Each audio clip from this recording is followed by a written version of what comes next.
दोस्तों अमेजन, फ्लिपकार्ट और मीशो सेलिंग की 4 दिन की ऑनलाइन लाइव ट्रेनिंग जो कि फोकस्ड है डेटा मैनेजमेंट पर और सेल्स स्ट्रेटेजीज पर 11 जुलाई से शाम 7:30 बजे से स्टार्ट हो रही है।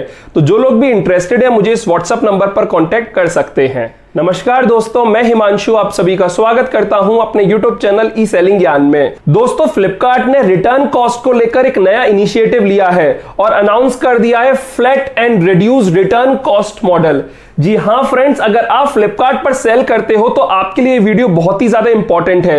आपको पता है फ्लिपकार्ट में हमें 2 तरीके के रिटर्न आ सकते हैं, एक है कोरियर रिटर्न, एक है कस्टमर रिटर्न। तो कोरियर रिटर्न में तो फ्लिपकार्ट आपसे कुछ भी चार्ज नहीं लेता है, जैसे पहले नहीं लेता था वैसे आगे भी नहीं लेगा।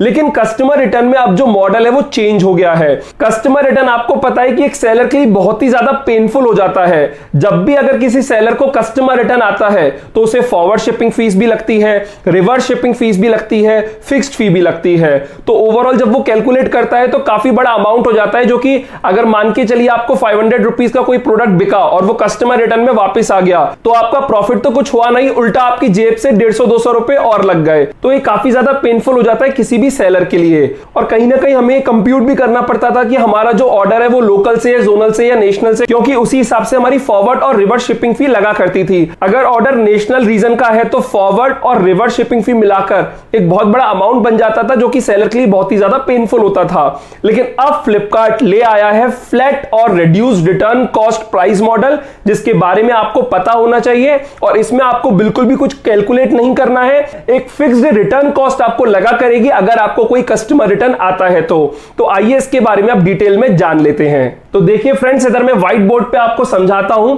फ्लैट और reduced return cost model. Flipkart कह रहा है कि अगर आपकी शिपमेंट का वेट 500 ग्राम से कम है, मोस्टली सेलर्स के प्रोडक्ट का वेट 500 ग्राम से कम ही होता है। अभी फ्लिपकार्ट ने 500 ग्राम से हायर प्रोडक्ट वेट कैटेगरीज के बारे में कुछ भी नहीं कहा है। अभी जो उन्होंने बताया है कि अगर आपके प्रोडक्ट का वेट जो है वो 500 ग्राम से कम है, ऑब्वियसली जब मैं वेट बोल रहा हूं, शिपमेंट वेट बोल रहा हूं, दैट मींस वॉल्यूमेट्रिक और डेड वेट में जो भी ज्यादा वेट है वो अगर आपका 500 ग्राम से कम है और आपका एएसपी यानी कि एवरेज सेलिंग प्राइस 1000 रुपए से कम है, तो उस केस में फ्लिपकार्ट ने 3 कंडीशंस बताई हैं जो कि एक सेलर के साथ हो सकती हैं। तो पहला केस है कि अगर सेलर का जो रिटर्न रेट है वो लो है, यानी कि सेलर को कस्टमर रिटर्न काफी कम आते हैं, तो उस केस में सेलर को 130 रुपए रिटर्न कॉस्ट बेयर करनी पड़ेगी। मतलब एक ये फ्लैट फी है 130 रुपए की, जिसमें आपके फॉरवर्ड शिपिंग फी, रिवर्स शिपिंग फी और फिक्स्ड फी का कंपोनेंट आ गया है।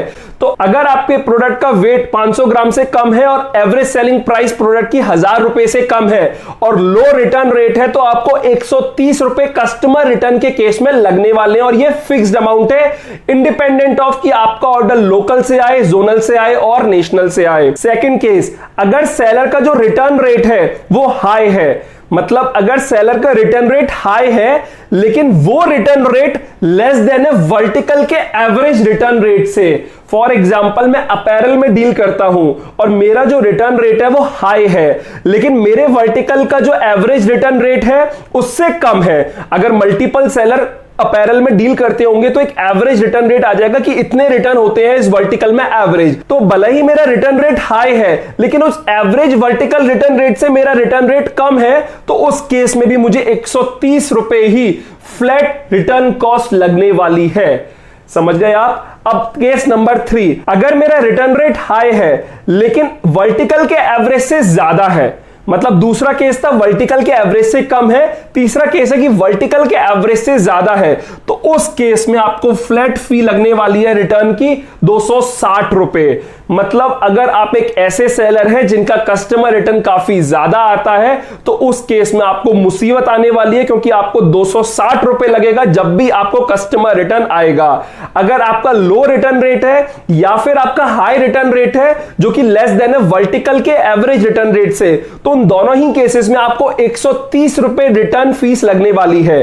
ये आप समझ गए? 3 केसेस है, तीनों ही केस आप समझ गए होंगे। तो कहीं ना कहीं अब आपको ये नहीं देखना कि आपका ऑर्डर प्रीपेड प्रीपेड था, पोस्टपेड था। आपको ये नहीं देखना कि आपका ऑर्डर लोकल से आया था, जोनल से आया था, नेशनल से आया था। आपको पता है कि अगर मुझे कस्टमर रिटर्न आया है तो मुझे 130 रुपए लगेगा या 260 रुपए लगेगा। 130 के मैंने दोनों केसेस बता दिए और 260 वाला केस भी बता दिया। तो कुल मिलाकर अगर आपके बहुत ही ज्यादा कस्टमर रिटर्न आएंगे, सिर्फ और सिर्फ उसी केस में आपको 260 रुपए लगेगा, वरना मैक्सिमम सेलर्स को अब 130 रुपए लगने वाला है कस्टमर रिटर्न के केस में। अब देखिए, मैंने आपको एक एग्जांपल से समझाता हूं कि जो हमें 130 रुपए लग रहा है वो जो पहले लगा करती थी, यानी कि forward shipping fee plus reverse shipping fee plus fixed fee को जो टोटल करने के बाद जो टोटल रिटर्न कॉस्ट लगती थी, और ये अब जो फ्लैट फी लगने वाली है ये उससे कम है या फिर ज्यादा है। मतलब फ्लिपकार्ट ने फ्लैट तो कर दिया, लेकिन हमें एज अ सेलर कुछ बेनिफिट भी इससे हो रहा है। तो देखिए, मैं आपको ना एक एग्जांपल के थ्रू समझाता हूं। मैंने इधर एक एग्जांपल लिया जिसमें मैंने आपको बताया करंट में ये सिनेरियो है और न्यू में ये सिनेरियो हमें देखने को मिलने वाला है। मैं मान लेता हूं कि मुझे किसी प्रोडक्ट का ऑर्डर आया और वो कस्टमर रिटर्न के फॉर्मेट में मुझे वापस मिल गया। अब देखते हैं करंट सिनेरियो में किस टाइप से फीस हमें लगा करती है। तो एफ का मतलब फॉरवर्ड है, आर का मतलब रिवर्स है और ये नेट है। तो देखिए, ऑर्डर वैल्यू में मान लेता हूं 699 की थी, क्योंकि ऑर्डर मुझे रिटर्न में वापस मिल गया इसलिए इधर -699 आ गया और नेट हो गया इधर 0। कमीशन मेरा मैं मान लेता हूं कि 111 रुपए चार्ज हुआ है, तो इसलिए -111 आ गया।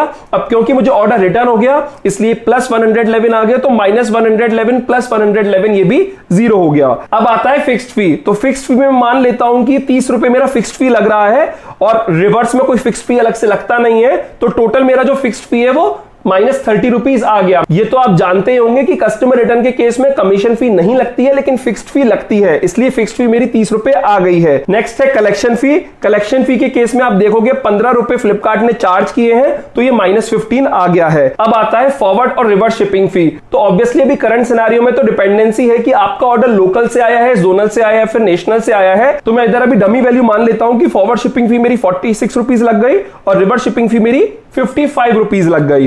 तो देखिए, इधर ऑर्डर वैल्यू 0 हो गया, कमीशन का नेट 0 हो गया, फिक्स फी मेरी 30 रुपए लग गई, कलेक्शन फी मेरी 15 रुपीज लग गई, फॉरवर्ड शिपिंग फी मेरी 46 रुपीज लग गई और रिवर्स शिपिंग फी मेरी 55 रुपीज लग गई। तो टोटल मेरा आ गया है 146 रुपीज। तो ये मेरी नेट सेटलमेंट वैल्यू है। मतलब अभी करंट सिनेरियो में अगर मुझे ये प्रोडक्ट का ऑर्डर आता है जिसका जो प्राइस है वो 699 रुपीज है, तो एक सेलर को अपनी जेब से 146 रुपीज देने पड़ेंगे। और मैं बोल रहा हूं कि अब नए सिनेरियो में आपकी एक फिक्स्ड कॉस्ट हो गई है 130 रुपए।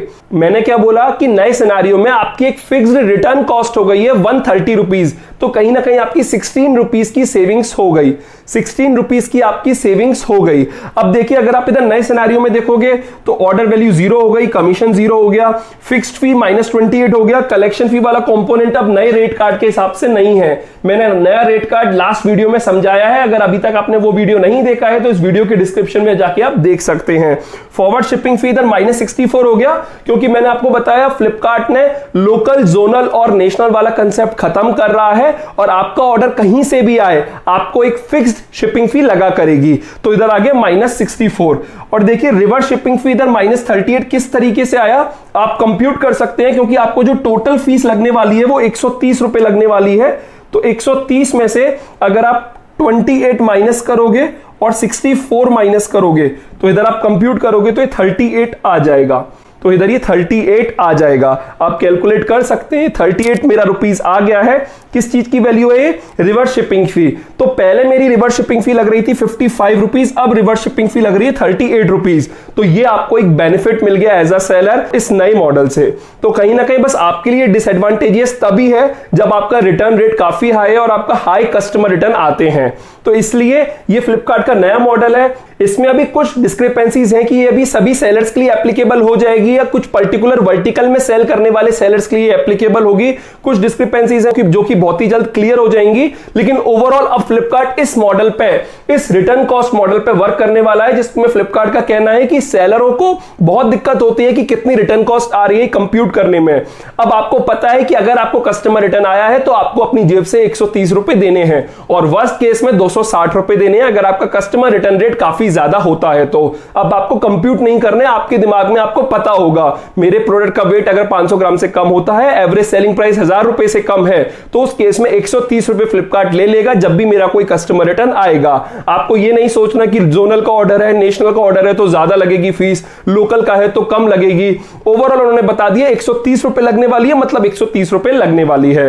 तो आप जब किसी ऑर्डर का पेमेंट वगैरह भी देखोगे तो आपको कंफ्यूजन नहीं होगा। तो बस इस वीडियो में मुझे आपको यही समझाना था। अगर आपको कोई और डाउट है इस टॉपिक से रिलेटेड तो मुझे आप कमेंट में पूछ सकते हैं। अगर आपको अमेजन, फ्लिपकार्ट और मीशो की डेटा मैनेजमेंट और सेल्स स्ट्रेटेजीज वाली ट्रेनिंग अटेंड करनी है तो मुझे आप व्हाट्सएप पर मैसेज कर सकते हैं। वीडियो अगर आपको अच्छी लगी और हेल्पफुल रही तो इस वीडियो को लाइक कर दीजिएगा, अपने फ्रेंड्स और फैमिली के साथ ये वीडियो जरूर शेयर कीजिएगा, और अगर आप मेरे चैनल पर नए हो और पहली बार आए हो तो इस चैनल को सब्सक्राइब कर दीजिएगा, क्योंकि मैं ऐसे ही ऑनलाइन सेलिंग से जुड़ी वीडियोस अपने चैनल पर लाता रहता हूं।